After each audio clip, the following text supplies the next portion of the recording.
গুঁড়ো দুধ দিয়ে যে এত সুন্দর মিষ্টি বানানো যায় তা কিন্তু আমি আগে জানতাম না। আজকের মিষ্টিগুলো আমি প্রথমবার বানিয়েছি। দেখুন মিষ্টিগুলো কতটা পারফেক্টভাবে তৈরি হয়েছে, ভীষণই স্পঞ্জি সফট মোলায়েমভাবে তৈরি হয়েছে। আর মিষ্টিটা কতটা রস টেনে বসে আছে দেখে আশা করি বুঝতে পেরেছেন। এটাকে এভাবে চেপে নেওয়ার পর আমি যখন রসের মধ্যে আবার রেখে দেবো, এটা না আগের শেপে চলে আসবে, এতটাই স্পঞ্জি হয়েছে। তো আশা করি আপনাদের রেসিপিটি ভালো লাগবে। রেসিপিটি প্রথম থেকে শেষ পর্যন্ত দেখবেন। যদি ভালো লাগে সেটা কমেন্টে জানাবেন, সাথে সাথে ভিডিওতে একটা লাইক দিয়ে চ্যানেলটিকে সাবস্ক্রাইব করে নেবেন। পাশে থাকা যে বেল আইকনটা থাকবে ওটাতে প্রেস করতে ভুলবেন না। তো অবশ্যই আমাকে ওইভাবে সাপোর্ট করবেন। তাছাড়া কোনোরকম কোনো রেসিপি যদি আপনারা দেখতে চান সেটাও কিন্তু কমেন্ট করে জানাতে পারেন। তাহলে চলুন আজকে রেসিপিটি দেখে নেওয়া যাক। তো এখানে একটা বাটির মাপ করে আমি জল নিচ্ছি 2.5 বাটির মতো। আর এখানে আমি গুঁড়ো দুধ দিয়ে বানাবো, তাই এইভাবে কাজটি আমি করে নিচ্ছি। একটু গরম করে নিতে হবে জলটাকে। তো 2.5 বাটির মতো জলটাকে নিয়েছি। তারপর না একটু গরম করে নেওয়ার পর এতে দেবো আমি গুঁড়ো দুধ। তো আজকে আমি দুধ পাউডার দিয়ে বানাচ্ছি। আপনারা চাইলে কিন্তু ফ্রেশ যে দুধটা পাওয়া যায় ওটা দিয়েও কিন্তু বানাতে পারেন। তো এই যে দুধটা দেখতে পাচ্ছেন বলতে গুঁড়ো দুধ, এটা আমি 10 টাকা দামের যে 5টা প্যাকেট হয়, তো ওটাই নিয়ে আমি এভাবে মেপে দেখিয়ে দিয়েছি। মোট 5 প্যাকেট আমি নিয়েছি 50 টাকা দামের। তো নেওয়ার পর ওই যে গরম জলের মধ্যে আমি দিয়েছি, দিয়ে না ভালোভাবে সব কিছুকে মিশিয়ে নেব। আর গরম জলে দেওয়ার কারণে কিন্তু সহজেই মিশে যায় বা মিলে যায়, তো আপনারা দেখতে পাবেন। তো জলটাকে অবশ্যই ভালোভাবে গরম করে নিতে হবে। গরম করে নেওয়ার পর এই দুধটাকে দিতে হবে। দিয়ে না এইভাবে মিশিয়ে নিয়েছি, দেখতেই পাচ্ছেন। মিশিয়ে নেওয়ার পর আমি একটু ফুটিয়ে নেব বা গরম করে নেব। তো এইভাবে দেখুন দুধটা ফুটে উঠেছে। এখনই কিন্তু আমি এই ইন্ডাকশানটাকে অফ করে দিয়েছি। তারপর একটু সময় নিয়ে ভালোভাবে নাড়িয়ে চাড়িয়ে নিচ্ছি। তো মোটামুটি একটু কী বলবো ঠান্ডা করে নিচ্ছি। তো খুব বেশি গরম অবস্থায় আমি এই দুধটাকে কাটাবো না। তো আপনারা দেখতে পাবেন কিভাবে আমি কাজটি করি। তো গরম করে নেওয়ার পর আমি এইভাবে একটু ঠান্ডা করে নিয়েছি, বলতে 1 থেকে 2 মিনিটের জন্য ঠান্ডা করে নেওয়ার পর এইদিকে একটা বাটি নিয়েছি। এখানে নেব ভিনিগার। আপনারা চাইলে কিন্তু লেবুর রসও নিতে পারেন। এখানে আমি 2 চামচের মতো নিয়েছি ভিনিগার। তারপর দেব জল, এই একই রকম মাপ করে 2 চামচের মতো। তো দেওয়ার পর সব কিছুকে মিশিয়ে নেব। মিশিয়ে নেওয়ার পর এই দুধের মধ্যে আমি মিশ্রণটাকে দিয়ে দেবো অল্প অল্প করে, একসঙ্গে আমি দিচ্ছি না। তো আপনারা দেখতে পাবেন এইভাবে ছানাটাকে কাটালে না মিষ্টিগুলো একদম স্পঞ্জিভাবে তৈরি হয়, না হলে কিন্তু একটু শক্ত শক্ত হয়ে যায়, এটা আমি দেখেছি। তো এইভাবে অল্প অল্প করে মিশ্রণটাকে দেওয়ার পর ছানাটাকে কাটিয়ে নিতে হবে। তো আপনারা দেখতেই পাচ্ছেন। তো এইভাবে কাটালে কিন্তু ছানাটা একদম সফটভাবে তৈরি হবে। আর এই ছানাটাকে দিয়ে যদি মিষ্টিগুলো বানানো হয়, মিষ্টিগুলো একদম দোকানের মতোই তৈরি হয়, আমি এটা দেখেছি। যদি একটু শক্ত হয়ে যায় তখন কিন্তু অতটা ভালোভাবে তৈরি হয় না। আমি দেখেছি তৈরি হয়, তার অনেক কী বলবো আলাদা টিপস আছে। তো মোটামুটি যেভাবে আমি আজকে দেখাচ্ছি এইভাবে বানিয়ে দেখবেন, একদম দোকানের মতোই বানাতে পারবেন। গুঁড়ো দুধ দিয়ে, তাও আবার। তো মোটামুটি এইভাবে দেখুন পুরো মিশ্রণটাকে দিয়ে আমি এভাবে কিছুটা সময় নিয়ে মিশিয়ে নিয়েছি। মিশিয়ে নেওয়ার পর দেখাচ্ছি, দেখুন জলটা কিন্তু একদম পরিষ্কার হয়ে গিয়েছে, বলতে একটু সবুজ রঙের হয়ে গিয়েছে। তারপর না এই ছানাটাকে আমি কাটিয়ে নেব, কাটিয়ে বলতে ছেঁকে নেব। তো এইভাবে একটা ছাঁকনি রেখে দিয়েছি। তারপর যে কোনো একটা সাদা রঙের কাপড় রাখতে হবে। এখানে কিন্তু রঙিন কোনো কাপড়ে নেওয়া যাবে না, সাদা রঙেরই নিতে হবে। নেওয়ার পর এই ছানাটাকে ছেঁকে নিতে হবে। তো আমি একবার কী করেছিলাম, রঙিন কাপড় দিয়েছিলাম, যে কারণে এই ছানার মধ্যে কিন্তু এই কাপড়ের কালারটা চলে এসেছিলো। তো যে কারণে বলছিলাম সাদা রঙের যে কোনো কাপড় একটা নিতে হবে। নেওয়ার পর আমি এখানে কি করেছি, ওই জলটাকে ঝরিয়ে নেওয়ার পর আমি আলাদা করে ঠান্ডা জল দিয়ে ভালোভাবে ধুয়ে নিচ্ছি বা পরিষ্কার করে নিচ্ছি। এতে করে ওই যে ভিনেগারের স্বাদটা আছে ওটা কিন্তু একদমই থাকবে না, ভালোভাবে ধুয়ে নেওয়া যাবে বা পরিষ্কার করে নেওয়া যাবে। আর মিষ্টিগুলো হওয়ার সময় কিন্তু ফেটে যাবে না। তো ভালোভাবে 2 থেকে 3 বার কিন্তু এভাবে ধুয়ে নিতে হবে। আমি ধুয়ে নিয়েছি। ধুয়ে নেওয়ার পর আমি এর জলটাকে নিংড়ে নেব একটু চাপ দিয়ে দিয়ে। তো এইভাবে অবশ্যই কাজটিকে করে নিতে হবে, এতে করে কিন্তু মিষ্টিগুলো সুন্দরভাবে তৈরি করে নেওয়া যাবে। তো এইভাবে অবশ্যই জলটাকে নিংড়ে নিতে হবে। তো এইভাবে জলটাকে নিংড়ে নেওয়ার পর 1 থেকে 2 ঘন্টা কিন্তু ঝুলিয়ে যদি রেখে দেন তাহলে কিন্তু সহজেই এই ছানাটাকে সুন্দরভাবে পাওয়া যায়।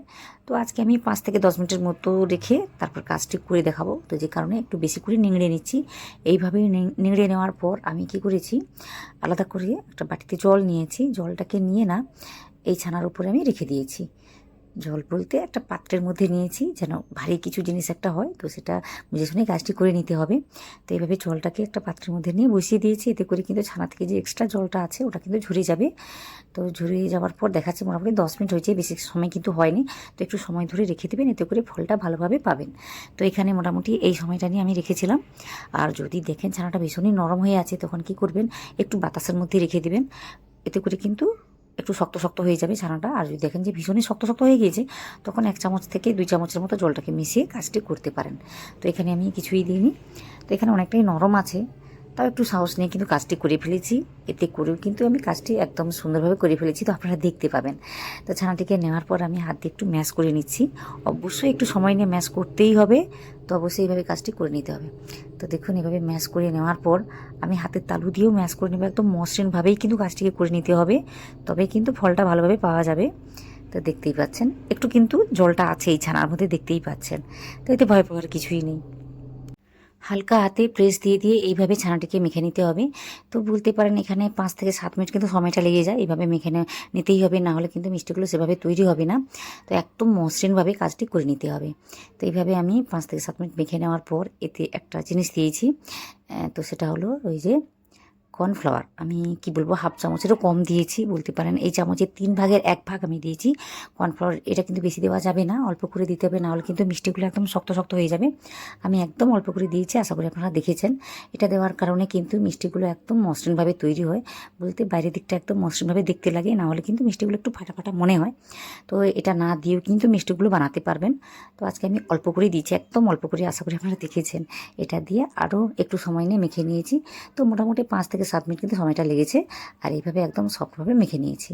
মেখে নেওয়ার পর আমি হাতটা ধুয়ে আসছি, কারণ হাতের মধ্যে অনেকটাই লেগে আছে। তো পুরোটাই মোটামুটি এইভাবে করে নেওয়ার পর আমি হাতটাকে ধুয়ে নিয়েছি। ধুয়ে নেওয়ার পর হাতে একটু ঘি লাগিয়ে নিয়েছি, যেহেতু ডোটা আমার ভীষণই নরম, সে কারণে আমি একটু ঘি লাগিয়ে নিয়েছি। আর যদি দেখেন যে মোটামুটি ডোটা একটু শক্ত শক্ত আছে, তখন কিন্তু হাতে আর ঘি লাগাতে হবে না, সহজেই কিন্তু কাজটি হয়ে যায়। তো যেহেতু আমার হাতে কী বলবো লেগে লেগে যাচ্ছে, সে কারণে আমি হাতের মধ্যে একটু ঘি লাগিয়ে কাজটি করে নিচ্ছি।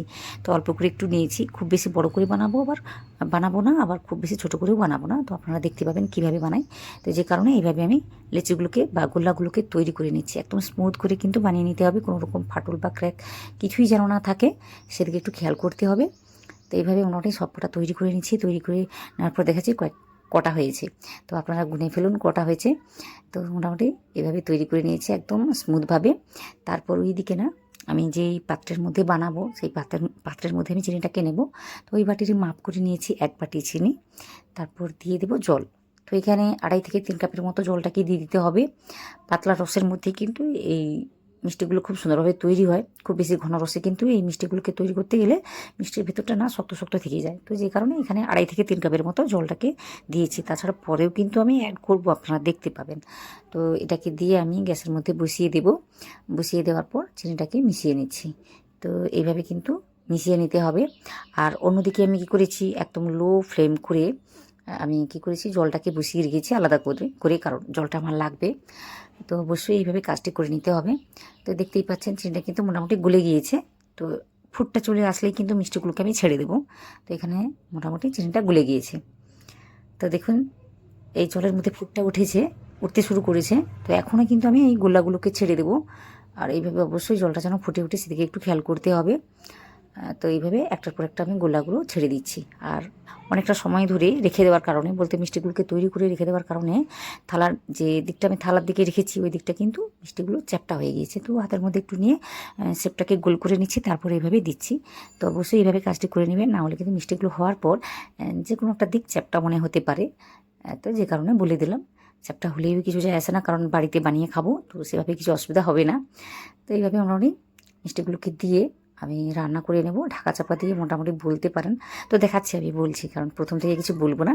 তো এইভাবে মিষ্টিগুলোকে দিয়েছি, আর দেওয়ার সাথে সাথে কিন্তু মিষ্টিগুলো বেশ ফুলতে শুরু করেছে, দেখে আশা করি বুঝতেই পারছেন। তো জলটা যেন পাতলা থাকে সেদিকে কিন্তু খেয়াল করতেই হবে। তো এইভাবে দিয়ে না আমি ঢেকে রান্না করব ওই যে 10 থেকে 12 মিনিটের জন্য। তো একটু সময় নিয়ে কাজটি করব, কারণ এখন কিন্তু অনেকটাই জল আছে। তো একটু সময় নিয়ে রান্না করলে কিন্তু মিষ্টিগুলো মোটামুটি সেদ্ধ হয়ে যায়। আর অল্প সময়ের জন্য সেদ্ধ করলে কিন্তু ভেতরে কাঁচা থেকে যেতে পারে। তো একটু সময় নিয়ে সেদ্ধ করে নেবেন। আর যেহেতু একটু সময় নিয়ে আমি সেদ্ধ করেছি মোটামুটি 12 মিনিটের জন্য, সে কারণে কিন্তু সিরাপটা অনেকটাই কমে গিয়েছে। তাই আগে থেকে জলটাকে আমি গরম করতে বসিয়ে রেখেছিলাম, তো ওই জলটাকেই আমি দিচ্ছি। ওই যে অল্প অল্প করে দিচ্ছি, জলটা যেন একদমই গরম হয়, টকটকে গরম যেটা বলে, তো সেটাই দেবেন, তাহলে কিন্তু কোনো রকমভাবে অসুবিধা কিছুই হবে না। তো এই জলটাকে দেওয়ার কারণে কিন্তু মিষ্টিগুলো আপনিই উল্টে যাবে, তো আপনারা দেখতে পাবেন। তো এইভাবে জলটাকে দিয়ে আমি কাজটি করে নিচ্ছি। যতটা লাগবে ততটাই কিন্তু দিতে হবে। মোটামুটি আমি হাফ বাটির একটু বেশি হয়তো দিয়েছি। জলটাকে দেওয়ার পর আবারও আমি ঢেকে রান্না করব, তারপর দেখাবো কি করতে হবে। কিন্তু তার আগে আমি একটু নাড়ি চাড়িয়ে দিচ্ছি, কারণ কোনো একটা মিষ্টি যদি না কি বলবো উল্টিয়ে দেওয়া হয় তখন কিন্তু একটা দিক সেদ্ধ হবে আর একটা দিক সেদ্ধ হবে না। তো যে কারণে এইভাবে একটু উল্টে পাল্টে দিচ্ছি। দেওয়ার পর ঢেকে রান্না করলে কিন্তু কী হয়, ওই যে সিরাপের মধ্যে ঝাঁকটা কিন্তু উপরে উঠে আসে, যে কারণে সমস্ত দিক মোটামুটি সুন্দরভাবে সেদ্ধ হয়ে যায়। তো অবশ্যই ঢেকে রান্না করতে হবে। আর যখন দেখবেন ঝাঁকটা বেরিয়ে আসছে তখন কিন্তু গ্যাসের ফ্লেমটাকে লো করে দেবেন বা মিডিয়াম করে দেবেন, কিন্তু এইভাবে ঢেকেই রান্নাটি করে নেবেন, এতে করে ফলটি ভালোভাবে পাবেন। তো এইখানে মোটামুটি 18 মিনিট হয়ে গিয়েছে আমি এইভাবে রান্না করে নিয়েছি। মোট যখন থেকে আমি রান্নাটাকে চাপিয়েছি তখন থেকে এই সময় অবধি বলছি 18 মিনিট কিন্তু হয়ে গিয়েছে। তো দেখুন মিষ্টিগুলো কিন্তু ডবল হয়ে গিয়েছে। তো এইভাবে কিন্তু ফুলে যায়। আর সিরাপটাকে বারবার চেক করতে হবে যে কেমন আছে। খুব বেশি মোটা হয়ে গেলে কিন্তু ভিতরে কাঁচা থেকে যাবে মিষ্টিগুলো, বা জলটা বা সিরাপটা ভিতরে ঢুকবে না, সেদিকে একটু খেয়াল করতে হবে। তো এখানে দেখতেই পাচ্ছেন মোটামুটি বলতে পারি আমি 20 মিনিটের জন্য রান্না করে নিয়েছি আর মিষ্টিগুলো এইভাবে তৈরি হয়েছে। তো এখানে আমি আরও একটু সিরাপ মেশাবো, সিরাপ বলতে জল মেশাবো। জলটাকে মেশালে কিন্তু মিষ্টিগুলো একদম নিচে বসে যাবে বা টেনে নেবে, না হলে কিন্তু ভিতরে কাঁচা থেকে যাবে বা শক্ত থেকে যাবে। তো সেদিকে অবশ্যই খেয়াল করতে হবে। তো এখানে আরও একটু আমি জল মেশাচ্ছি। তো এইভাবে মিশিয়ে দেওয়ার পর আমি মোটামুটি কি বলবো 20 থেকে 25 মিনিট ধরে রান্না করে নিলেই কিন্তু মিষ্টিগুলো তৈরি হয়ে যায়। বারবার আমি একই কথাই বলছি। তো এইভাবে আরও 2 মিনিট আমি সেদ্ধ করে নিয়েছি মিষ্টিগুলোকে। সেদ্ধ করে নেওয়ার পর দেখাচ্ছি, দেখুন মিষ্টিগুলোতে অনেকটাই নিচে ডুবে গিয়েছে। তো এইভাবে কিন্তু রান্নাটি হয়। আর ঝাঁকটা দেখুন একদম মিষ্টির উপরে আছে, যে কারণে মিষ্টিগুলো সুন্দরভাবে সেদ্ধ হয়ে যায়। আর অনেকটাই কিন্তু ডুবে গিয়েছে, আশা করি দেখতেই পাচ্ছেন। ডুবে বলতে ভেসে আছে, কিন্তু একটু জল মেশালে কিন্তু নিচে বসে যাবে, আপনারা দেখতে পাবেন। আর এইভাবে কিন্তু মিষ্টিগুলো তৈরি হয়ে যায়। আমি জল মেশাচ্ছি মিষ্টিগুলো যাতে সুন্দরভাবে নিচে ডুবে যায়। তো এইভাবে দেওয়ার পর আমি মোটামুটি গ্যাসটাকে অফ করে দেবো। তো বলতে পারেন 22 থেকে 25 মিনিট ধরেই আমি মিষ্টিগুলোকে তৈরি করেছি। তারপর এভাবে ঢেকে রেখে দেবো। আমি একদম পুরোপুরি ঠান্ডা করে নেব। ঠান্ডা করে নেওয়ার পর দেখাচ্ছি, দেখুন মিষ্টিগুলো কীভাবে তৈরি হয়েছে। আর যেহেতু গুঁড়ো দুধ দিয়ে বানিয়েছি বা চিনিগুলো লোকাল ছিল বলতে খোলা, প্যাকেট জাতীয় আমি কোনো চিনি ইউজ করিনি, যে কারণে রঙটা এইভাবে হয়েছে বা কালারটা এইভাবে এসেছে। তো আমি জানি না, বলতে পারবো না কী কারণে এই কালারটা এসেছে, কিন্তু মিষ্টিগুলো দেখতে দারুণ হয়েছে। তো মোটামুটি আপনাদের আমি কেটে দেখাচ্ছি, দেখুন মিষ্টিগুলো কত মোলায়েমভাবে সফটভাবে বা স্পঞ্জিভাবে তৈরি হয়েছে, আপনারা দেখতে পাবেন। কেটে দেখালেই বুঝতে পারবেন ভেতরটা কতটা পারফেক্টভাবে তৈরি হয়েছে। বাড়িতেই কিন্তু সহজেই গুঁড়ো দুধ দিয়ে এইভাবে মিষ্টিগুলো তৈরি করতে পারবেন। তো আশা করি আজকের রেসিপিটি আপনাদের ভালো লেগেছে। যদি ভালো লেগে থাকে সেটা অবশ্যই কমেন্ট করে জানাবেন। সাথে সাথে ভিডিওতে একটা লাইক দিয়ে চ্যানেলটিকে সাবস্ক্রাইব করে নেবেন। তো অবশ্যই কমেন্ট করবেন। আর কোনো রকম রেসিপি যদি আপনারা দেখতে চান সেটাও কিন্তু কমেন্ট করে জানাতে পারেন। তাছাড়া এই রেসিপি নিয়ে কোনো রকম ডাউট থেকে থাকলে সেটাও কিন্তু কমেন্ট করে জানাতে পারেন। তাহলে চলুন দেখা যাচ্ছে অন্য কোনো একটা রেসিপি নিয়ে বা অন্য কোনো একটা পর্ব নিয়ে। আজকে এই পর্যন্ত।